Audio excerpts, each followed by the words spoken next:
Hey, good everybody. This is your girl G from Surviving All Broken Pieces. How are you today? Listen, y'all, I got a special guest that's gonna come on and join the platform with me today. I don't own the right. First of all, let me say this: I don't own the right to this song. Um, this month here, we know October is Breast Cancer Awareness Month. So what I'm doing is I'm gonna interview a couple of people that has dealt with this, has been through this, whether it be a person that was a provider, or a person that beat it, or a person that knows someone had passed away from it. But we're gonna go and we're gonna begin to speak to different people and get their, they're not so much reaction, but I wanted to go out here and really talk about breast cancer awareness, because a lot of time when we hear this word cancer, that word just really bring a lot of fear into us, and sometimes fear causes us to give up. Sometimes with not knowing the what could possibly happen, or what would happen, what will make us have a turnaround spirit, and just walk away and just give up, or give into it. So I decided to do the platform for this month. I'm going to do every awareness for October. So tonight I have a special guest that's going to come on, and she's going to tell you her experience as being a caregiver of her mom doing this time. So let me log her in, you guys, and you know how I do. I release the platform to the speakers, and then I ask questions. Y'all can put questions in the comments, and then we'll try to address the questions. I'm sorry. Hold on, let me log her in.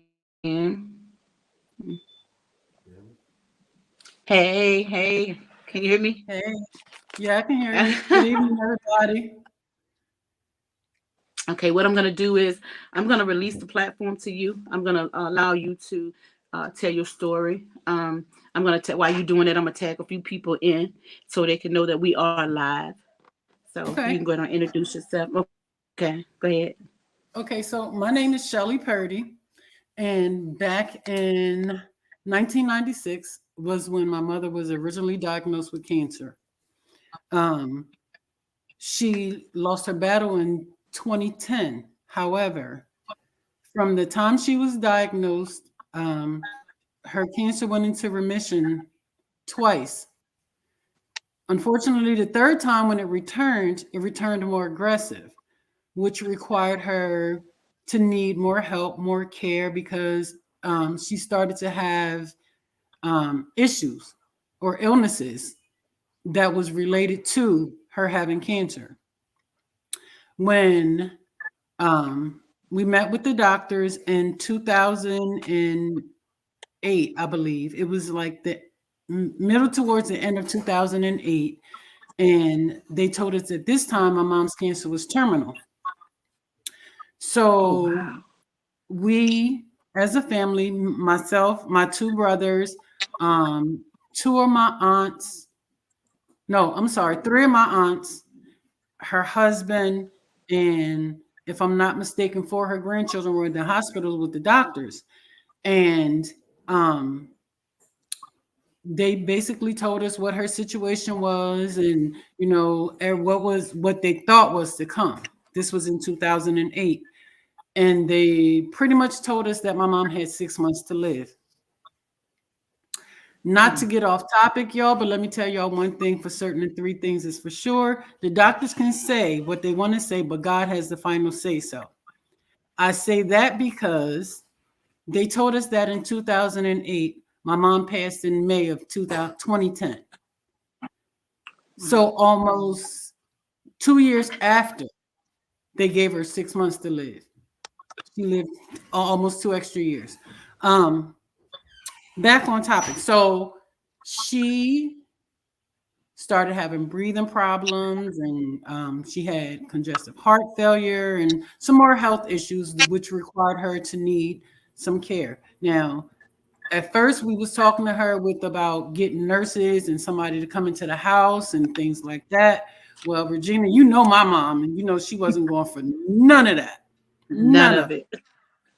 So she actually told the nurse, no, I'm misspeaking because she did have let the lady come in, but she told the nurse that she was only there to help her watch, to sit down beside her and watch her soap operas. That's what the nurse's job was. So us as her family, and when I say her family, her children, her siblings, her grandchildren, someone was there 24 hours around the clock. Her husband, someone was there with her 24 hours around the clock. She decided that if she was going to die, she wanted to die at home. Wow. So we seen it not as a burden, but we seen it as granting her last wish. So in the process of that, it became, and I don't want to call it a job, but it was overwhelming some days. Yeah. Some days, even with people there, I would go be at work and she would have whoever was there, whatever was going on, and she didn't like it. The first thing she would say is, call Nisi. Nisi, you got to come fix this. Nisi, Nisi, Nisi. My brothers would be there. Where your sister at? That type stuff. So, and again, I was more than happy to do it. I was, because that was my mom,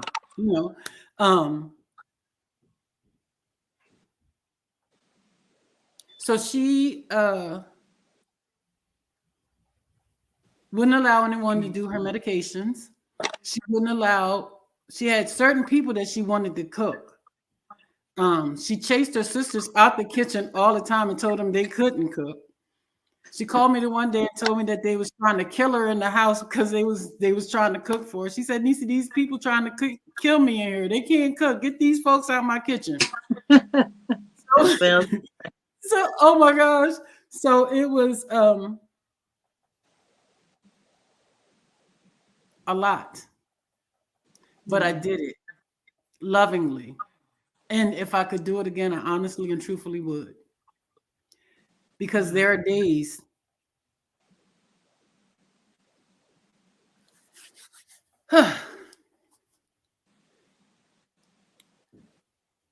there are days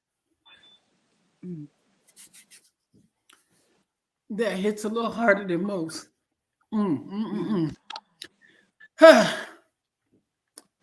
So anyway, so Tearing up. So my mom she was one of the matriarchs of our family. And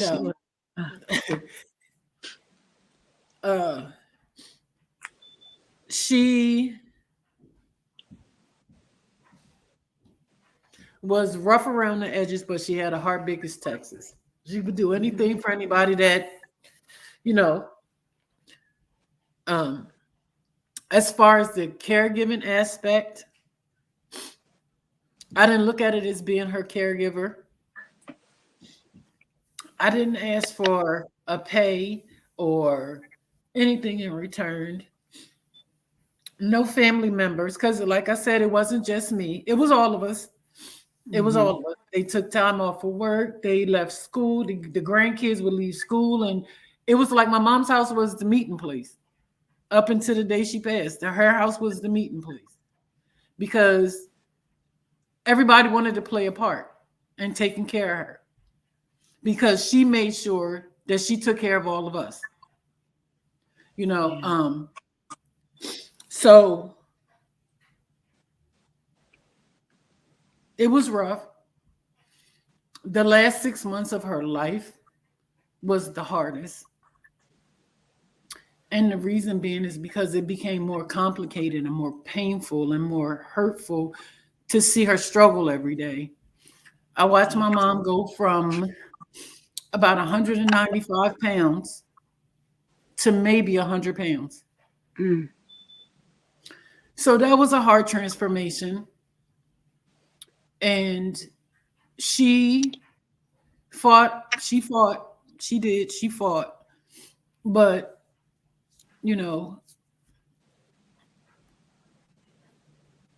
she could only do as much as her body would allow because her body every day was painful. Like I said, she was on so many medications and such strong medications, and you know, um, she she would say certain things and do certain things, and you know, Yeah. that would be like, well, why are you doing this? You're supposed to be resting, or you're supposed to be, well, can't nobody tell me what to do. I'm going to do, da, da, da, da, da. Well, mom, you know, you need to be, well, Nisi, I'm grown and you can't tell me what to do. And your brothers, they ain't my dad, and blah, blah, blah, and blah, blah, blah, and so on and so forth. So it was an eventful trip, because instead of us being in denial, we decided to join her journey. For the Oh, longest wow. time, we wanted to not believe that it was so, and try to, we didn't want to accept it for what it was, you know. um I know for me, it was hard for me to imagine the world with her not being here, but Yeah. once we all accepted it for what it was, which was really, really hard, we did the best we could to make sure that she didn't need anything or that she didn't want anything. Me personally, by the time my mom passed, the last 6 months of her life, I felt like I was working 6 jobs. Oh, wow. I was so exhausted and I was so tired. However, I just kept pushing because I didn't know how much longer I had with her. I knew that at that point, it was my job to make sure that she was going to be okay up until she closed her eyes for good. Um, I managed her medications. I managed uh, her food, the stuff she ate, whatever. The house, my stepdad, I made sure that he had what he needed, and you know. But again, like I said, it wasn't just me as one person; it was the family collectively. When someone, for me, when someone, I feel like when someone's fighting that fight, or they're coming to the end of their journey, it's important that we, as their loved ones, be as supportive and as giving and as merciful as we possibly can. Because for them to accept the fact that they don't know whether they're going to wake up in the morning, Wow. or if they're going to see their loved ones by the end of the night. So it's important that families be around to let them know that, you know, that they are still loved, even though they're sick and we don't know what tomorrow's going to bring. We're here. You know, we're here. And that's what we did. It was like I said, every day at my mom's house was a family meeting until the day she went on to glory. Every single day. You Wow. could come past her house and there's at least my brother, myself, my two brothers, and our kids. Now, at this point, she had 23 grandkids. So can you imagine all them kids at that house? Can you? And some of the great grands. So can you imagine? Wow. Wow. Every day, every day. And everybody played their part, and everybody wanted to do, and everybody wanted to be a part of. And I'm so thankful for them, because I don't think that I could have did it by myself. Yeah. Wow. You know, when you first get the diagnose, when you first get the diagnosis, and trying to just wrap your head around what was just said. See, that's the thing. Um, that's where I believe the breakage come in. You know, you breaking apart from yourself. When you get that diagnosed, sometimes the breakage come where you give. It's almost like you give up before the fight, but then you got Right, some that fight intense and keep right, fighting and keep right. fighting and don't give up. Right. And also, you know, towards actually the person that has to be there to help go through.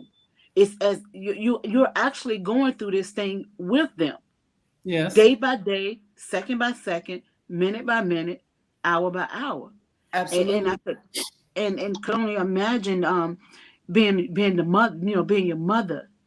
Um, that had to have been because on Bix's was on Bix's was she to me. I always looked to her as being a warrior, a tough person. You know, she didn't take anything. She whatever she felt, she stood on it. Yep. Um, and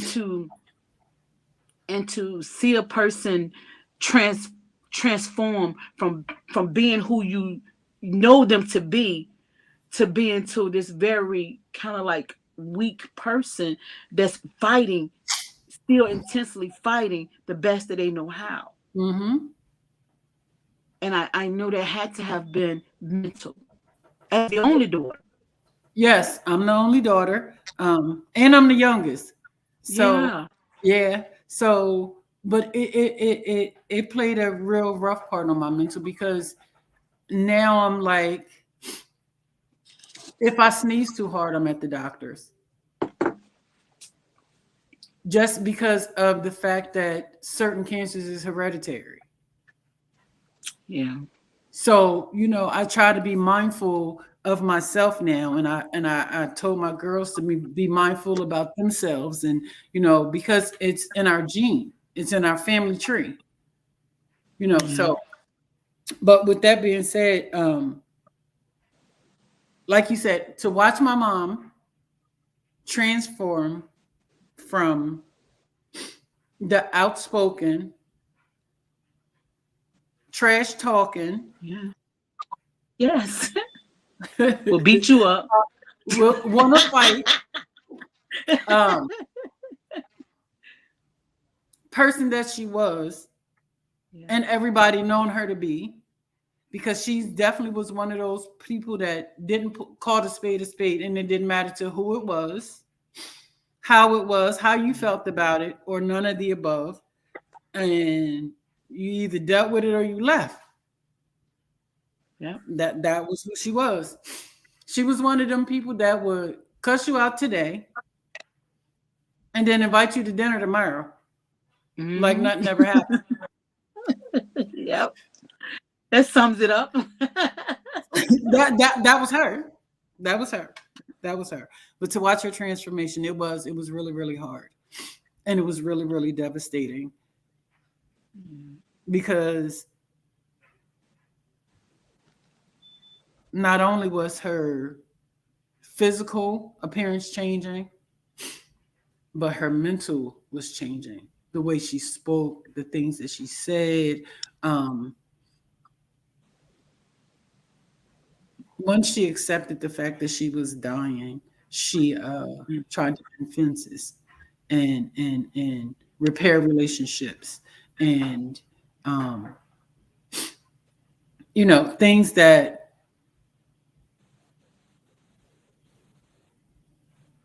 we forget about.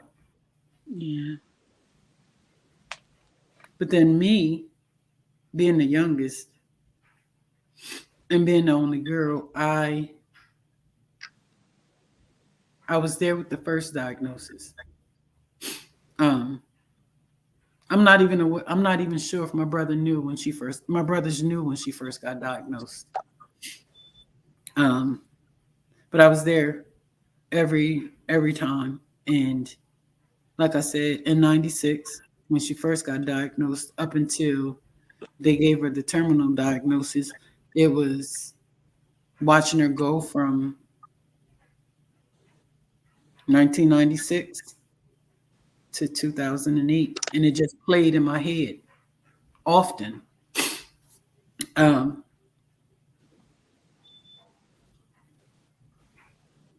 I, I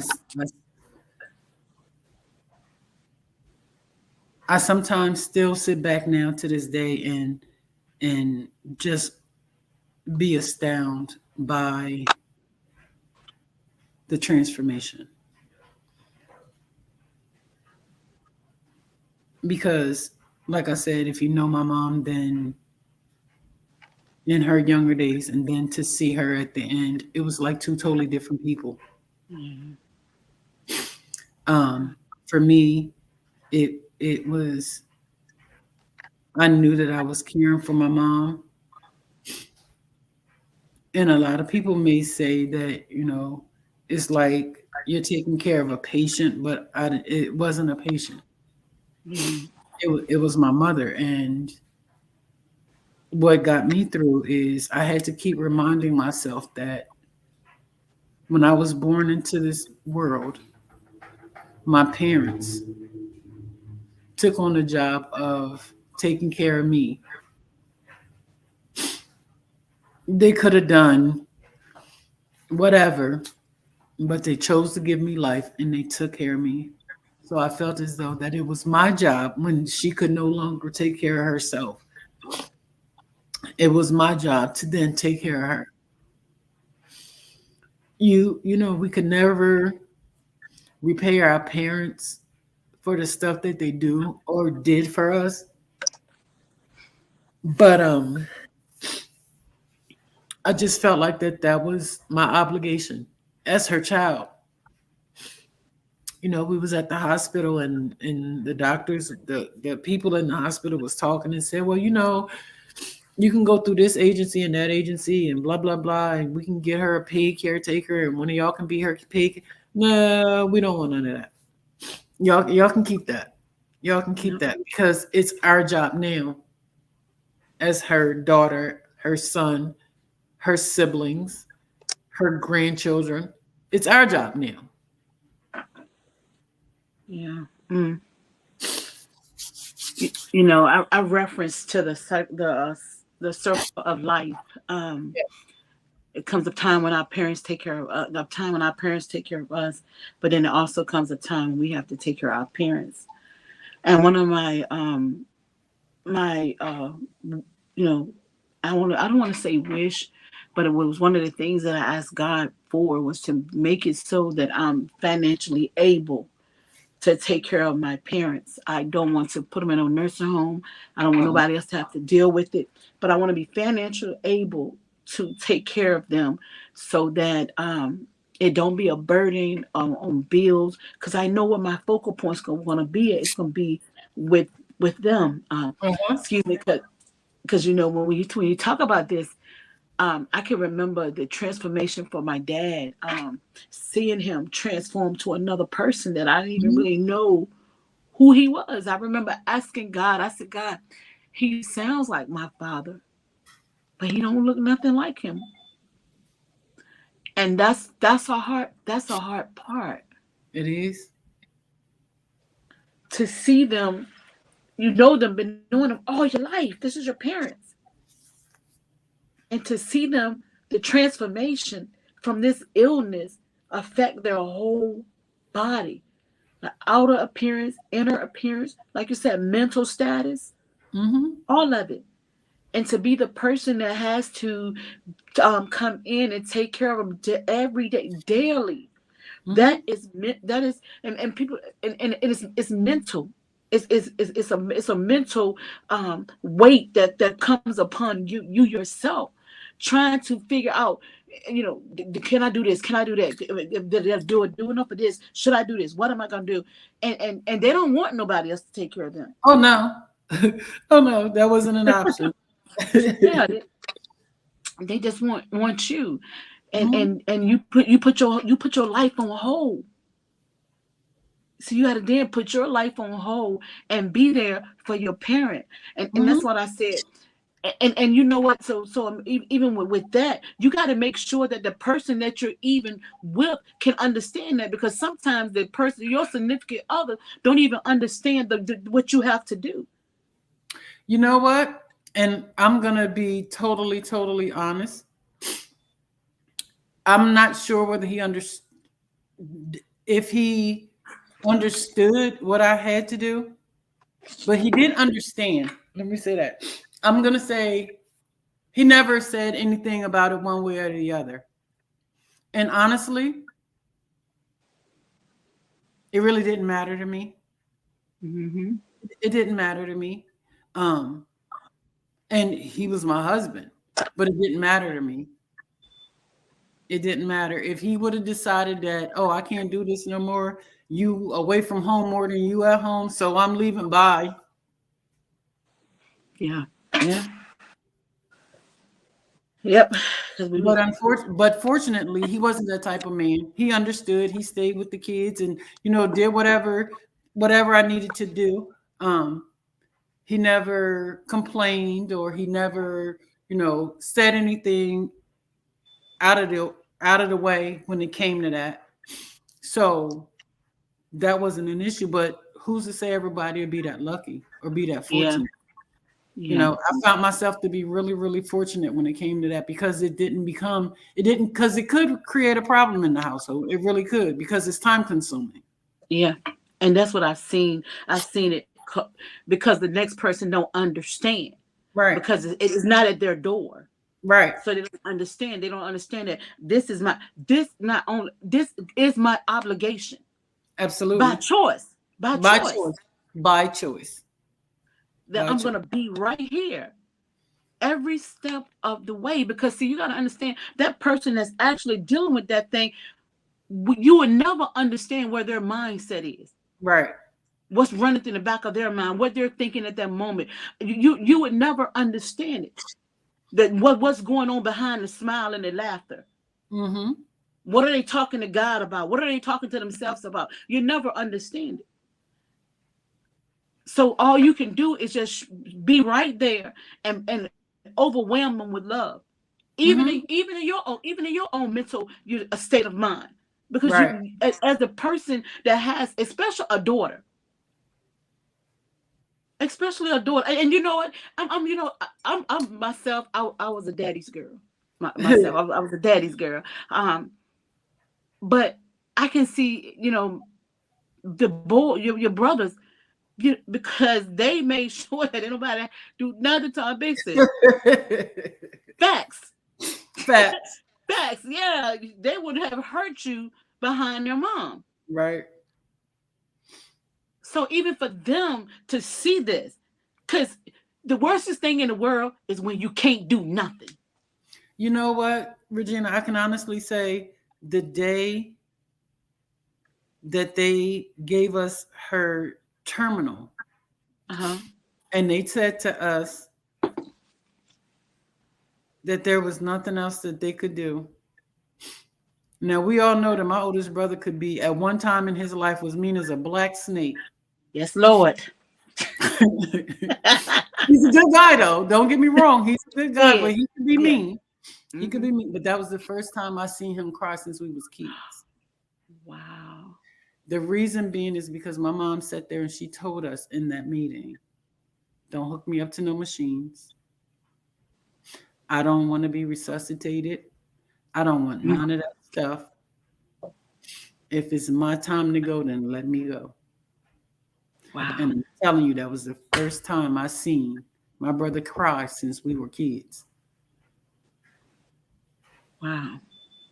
So can you just imagine, or can y'all just imagine, like, knowing that should something happen, there's absolutely nothing that you can do but just sit there and watch. Yep. But that's what I had to do. That's what I did. When my mom passed, wasn't nobody in that room but me and her. Wow. Wow. The last thing that my mom said to me was, "Niece, I'm tired." That was the last thing she said to me. I had given her medicine, went home.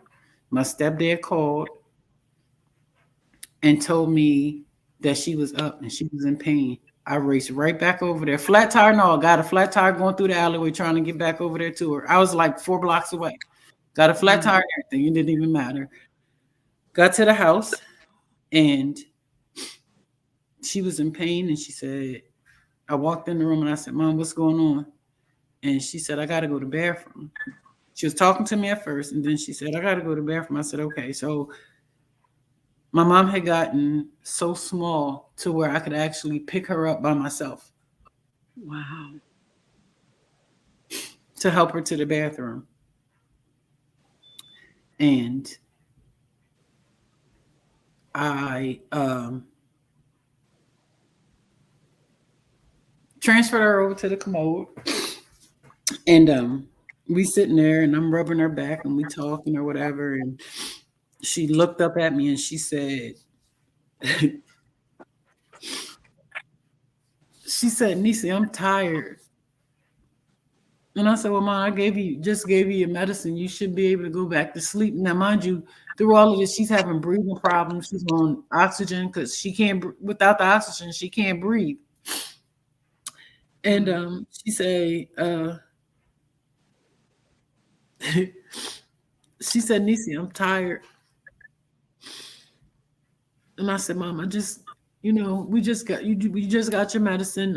When you get done, we'll clean you up and you can go lay back down. And she said, no, I don't think you understand what I'm saying to you. She said, Nisi, I'm tired. Mm. And as I stand behind her and I'm rubbing her back, and she's looking at me like, I'm ready to go. Mm. So I looked at her and I said, Mom, if you're ready to go, just close your eyes and just go ahead on and go with God. We're going to be okay. And in 10 seconds, she was gone. Mm. Her head fell back in my hand and she was gone. So I called 911. I yelled for my stepdad. He was downstairs. And no, I didn't call 911. I yelled for my stepdad. He was downstairs.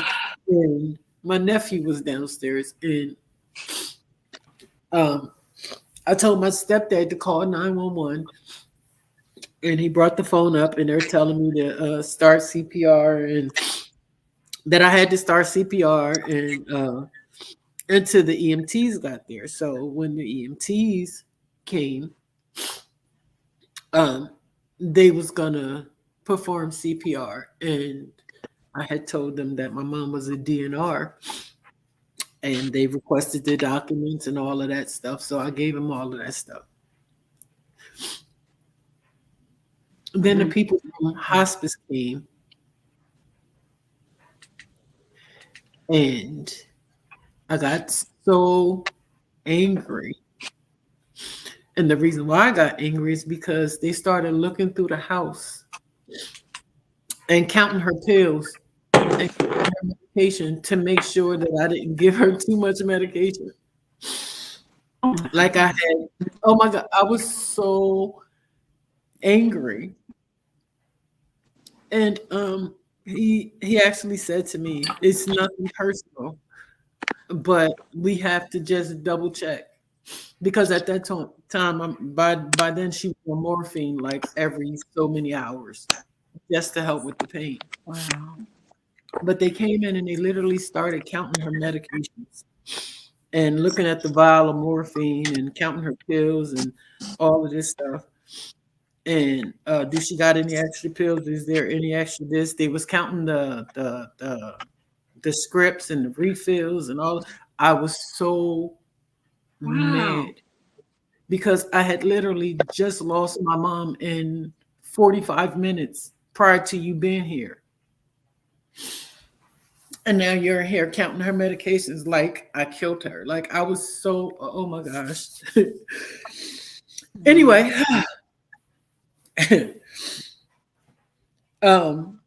but that was the hardest part, is to just watch her go. Mm.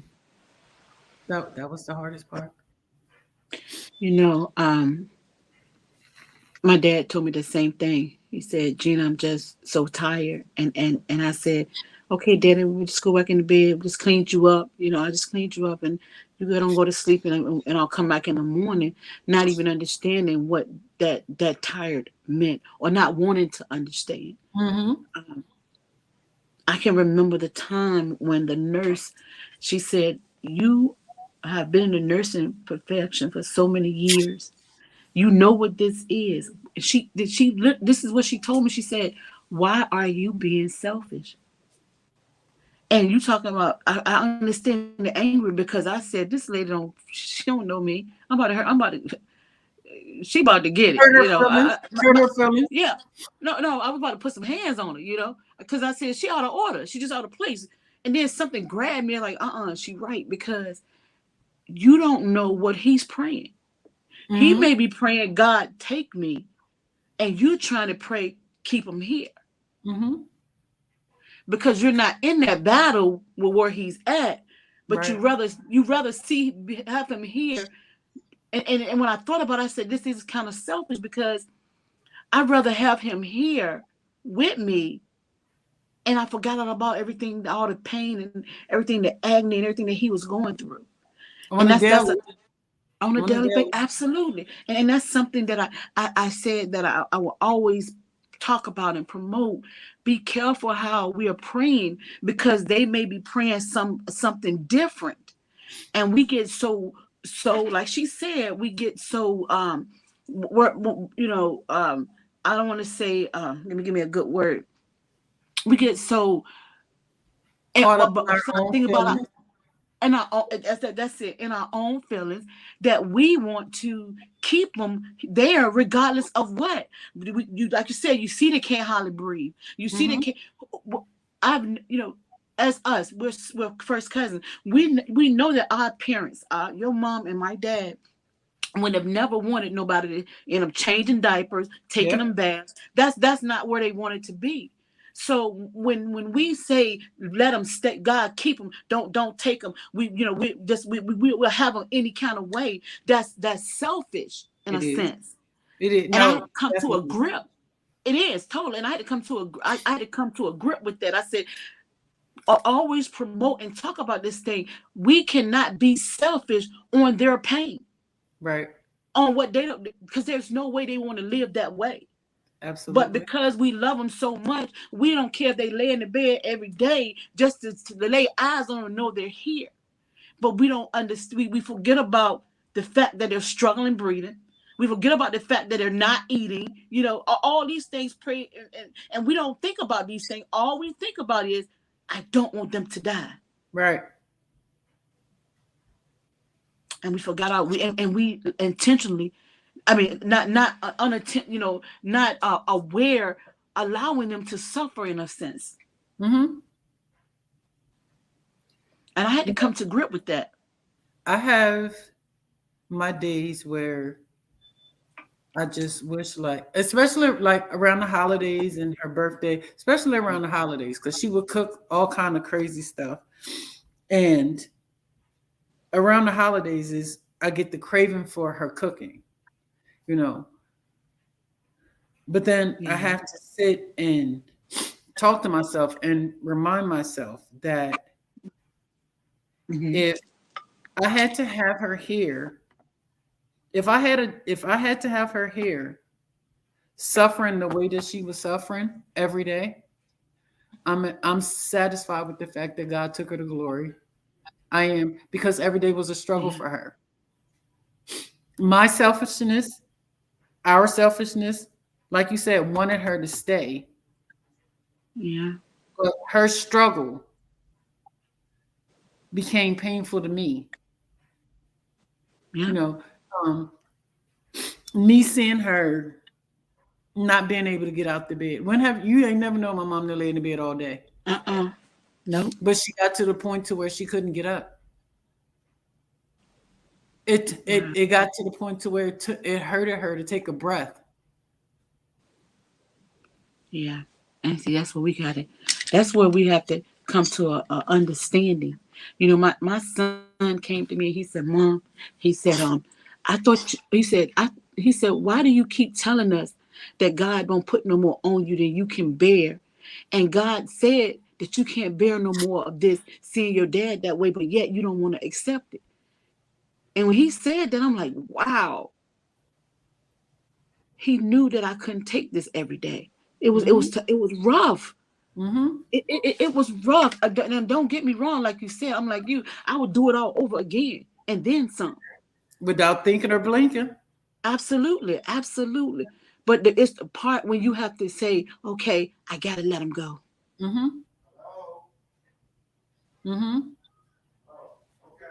Yep, it's the part when you got to say, I gotta let him go. But see, That's here's the thing with that. part. If it's truly their time, we have no control over it anyway. Yeah. So yes. That's the facts. So my reality was that I had to accept it for what it was and make myself be okay with it. Yeah. Because when my beliefs is when the good Lord gets ready for us, whether we're ready or not, we gotta go. Gotta go. And that's be it mom, be it dad, be it siblings, be it whomever, children, whatever the case may be, grandchildren, whatever the case may be. Yeah, that's facts. So we just have to know that, or learn how to not be so selfish. Yeah. And so self-absorbed. We consume ourselves with how we feel and don't even think about what they're going through on a daily. Yeah. Once you, it don't come overnight, but once you come to that realization and be like, I get, and you're right, you don't have the say so on when they go, but your mind be at peace saying, I gotta let them go. It'll put peace in your mind. It'll put a type of peace in your mind, and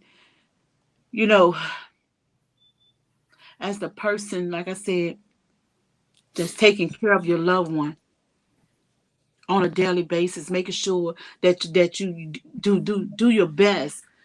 A lot of times the enemy try to make you play in your head that you ain't. I could have did this and I could have did this and but you in reality you done all that you could do.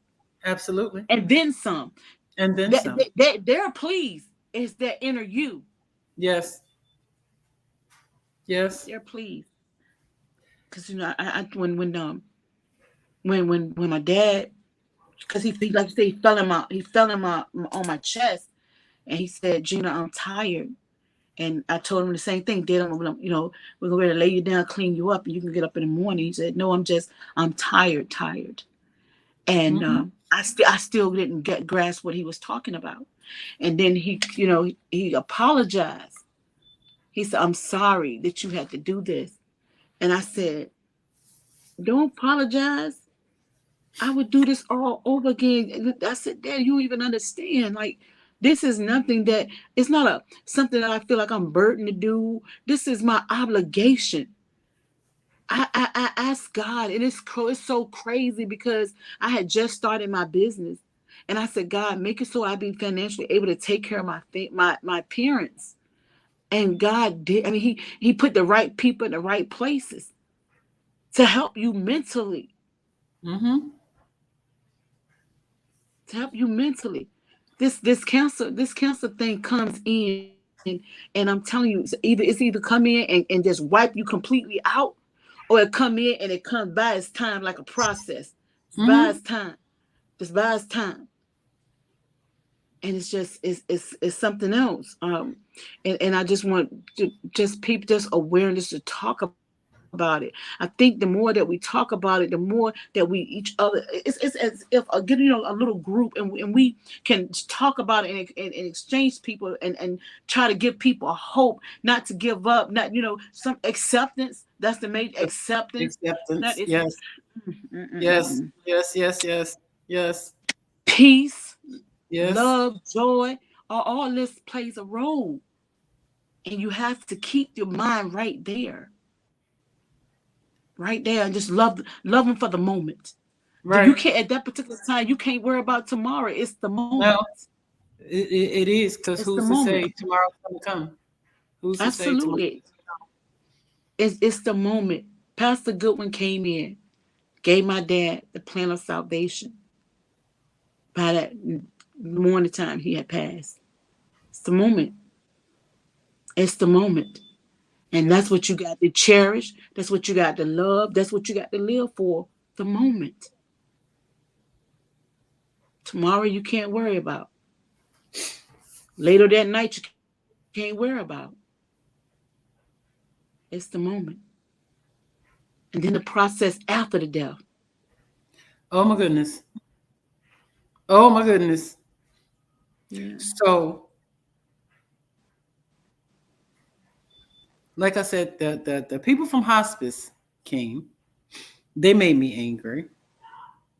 Once I gave the EMTs my mom's do not resuscitate order, do you know that them folks left her laying on the floor? Hmm. Because when they came, when the EMTs got there, um, I had to go find the paperwork, go in her little stuff and get the paperwork to give to them to show that she was a DNR. Mm-hmm. And by that time, my stepdad was up there. So then I'm downstairs. So it was my stepdad and the EMTs. They were upstairs because they was trying to revive her. But anyway, so I go downstairs. Now at this point, I have to call my two brothers and tell them that my mom had passed away. Mm. I had to call her siblings Wow. and tell them that their sister had passed away. I had to call my children, my nieces, my nephews, and tell them grandma not here no Mm. more. So that same group that was there taking care of her was that same group that made it there before the undertaker came. Wow. On Sam, she lived around the corner. She dropped the phone when I told her and came walking around the corner to my mom's house. I could hear her a block away screaming. Mm. My brother, as a matter of fact, I didn't call my brother. I called his wife. I called Karen. I called his wife. She called him because he was on his way to work. Wow. The kids was not up yet, but was about to get up for school. No, that's not Mm. a true statement because it was Labor Day. It was no, yeah, they was on their way to school. My mom went in the hospital on May 23rd. I was at work. My daughter called me, my oldest daughter called me, and she said, Mom, we just had to take grandma back to the hospital. We down here at the hospital. And all she kept saying to me was, Mom, please tell me that God won't be that cruel to me to take my grandma on my birthday. Because her birthday's May 24th. Wow.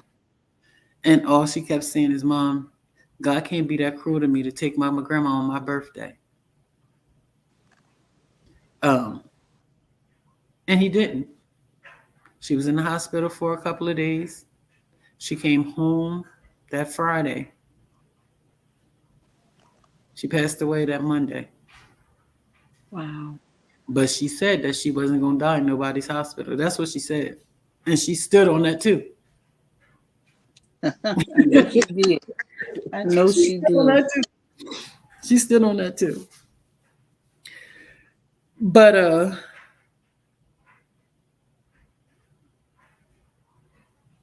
it was definitely a heart-wrenching day, the day that she passed.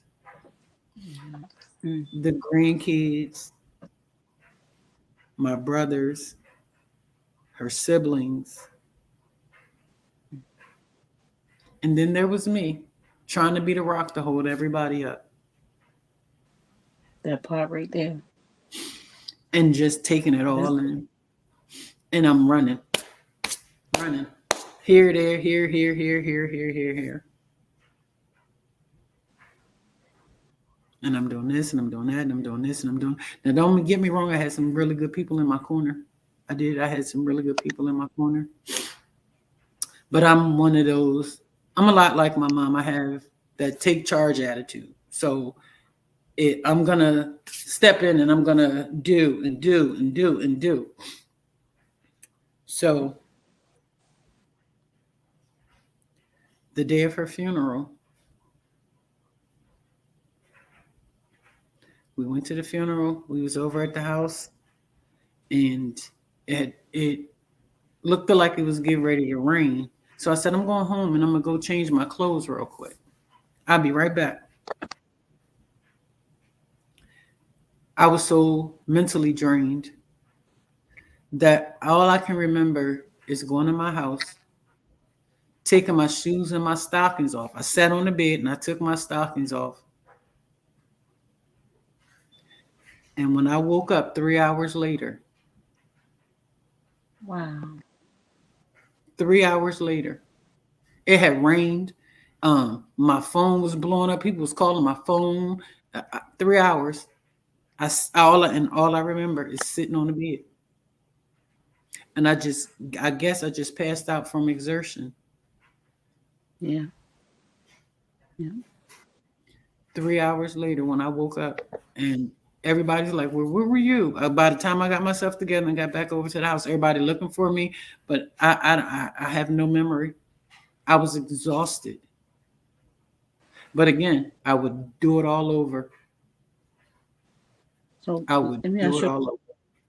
let me ask you a question. What would you say to a person or a daughter, or a granddaughter, or a brother that has to end up doing doing exactly what you did or something similar to what would be your what would you be your suggestion to them on grasping this thing and not letting it grab them?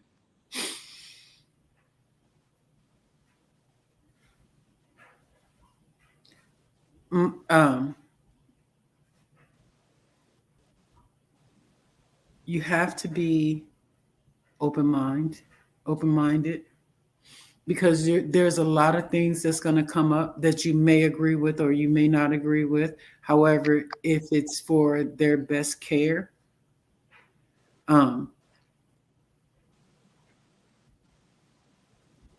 if the person is able to say or what their wishes are, or able to try to honor them as much as possible. Yeah. We sometimes think that we know what's better for them than they know what's for themselves. But we have to try to honor their wishes as much as possible. And again, that comes with the selflessness. Because if you're being selfish, you're not trying to hear nothing that nobody says. This is my mom, and I'm going to do this, and this because I'm going to try to keep her here. Da da da da da da. No. I recall having a conversation with my mom, and she said she had told me the one time that she wanted to be cremated. And I said to her, you live your life trying to do the best that you possibly can by people and living right and doing right and, doing as, she, as you think you're supposed to do, but living right. So now that you're about to, or that, that you're at this stage, you want to tell me that you want me to burn you up. Ain't no way. I did do that. Ain't no way. I'm not doing that. I'm not doing that. So she said, we got into a heated discussion, and she said, well, you can't tell me, this is my will. You can't tell me what to do. I said, well, Mom, you want to know what? and hopefully I don't offend nobody, but I said, you're going to be dead. You won't know the difference anyway. I'm not burning you up. Uh-huh.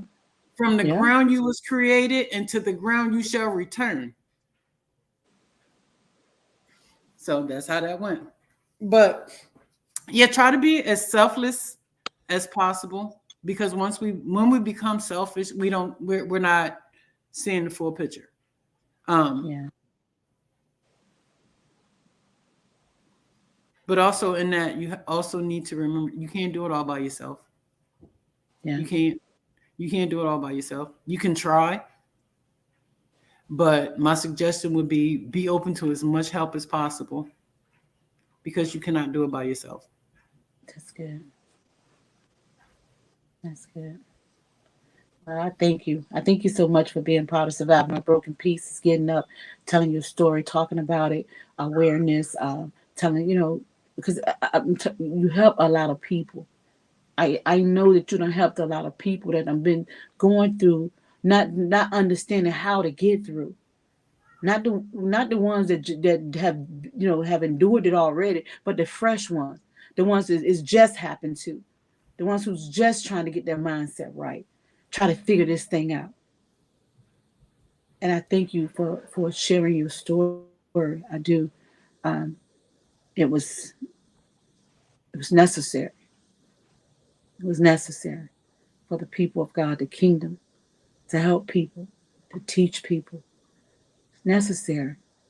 That it's gonna be good days, it's gonna be bad days, it's gonna be rough There is. days, There is. but it all will circle around to being necessary. Absolutely. Absolutely. So again, I thank you. This is your girl G from Surviving Our Broken Pieces. Thank every one of you guys who thought it not robbery to come on to join us tonight. Like, tag, share the live. We're trying to get this out here, the awareness. Just hope. Awareness is hope. Just trying to put some hope out here. You guys have a nice, blessed, prosperous night. Because I'm going to call you once I get off the live. I'll call Okay. you. Again, thank you guys so very much. You guys have a blessed, prosperous evening. Thank you for being part of Surviving Our Broken Pieces. Good night.